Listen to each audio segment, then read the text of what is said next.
எஜமானுக்கு மட்டும்தான் அந்த விசுவாசம். எஜமான் கிடையாது. நீங்க தெருநாய்க்கு போங்க, இல்ல ஒண்ணும் இல்ல, தெருவில் போங்க, ஏதோ ஒரு நாய், அந்த நாய் வந்து நீங்க ஒரு பிஸ்கட்டோ ஏதோ ஒண்ணு வாங்கி போடுறீங்க, அதுக்கு 2 நாள் போட்டீங்கன்னா அடுத்து உங்க வாசனை வந்தாலே உங்க பக்கத்துல வந்து வாலாட்ட ஆரம்பிச்சிடும். ஸோ இது வந்து மனிதனுக்கு வந்து பிடிச்சி போச்சு. அதே மாதிரி உங்களுக்கு ஒரு ஆபத்து அப்படின்னா அது வந்து அட்டாக் பண்ணவும் தயாரா இருக்கும்.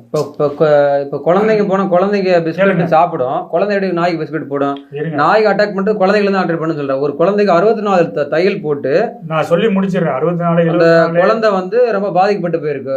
அது வீட்டுக்குள்ள வந்து தொட்டில இருந்த குழந்தைய தூக்கிட்டு போயிருக்கு ஒரு நாய். நான் சொல்ல வரதை கேளுங்க ஃபர்ஸ்ட். இது வந்து நாய் வந்து ஒரு மிருகம், மனிதனும் ஒரு மிருகம் தான். அதை முன்னாடியே சொல்லிட்டு கேளுங்க. அது வந்து இப்படிதான் ரியாக்ட் பண்ணணும்னு யாராலையும் ப்ரெடிக்ட் பண்ணவே முடியாது. இதுதான் பண்ணும். இப்ப வந்து இந்த சில ஜூல எல்லாம் பாத்தீங்கன்னா சிங்கத்தோட போய் பழக விடுவாங்க, புளிய போய் விடுங்க. ரியலாவே நீங்க சிங்கத்தோட போய் தடை விடுக்கலாம். சில தாய்லாந்துலயே சொல்றாங்க ஒரு நாட்டுல.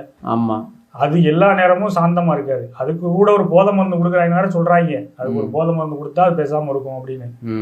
சோ வந்து மிருகம் தான். அதுக்கு அருவருப்பா தெரியல ஏதாவது ஒண்ணுன்னா கவ்வ ஆரம்பிச்சிடும், அதுக்கு பசிக்குதுன்னா கடிக்க ஆரம்பிச்சிடும்.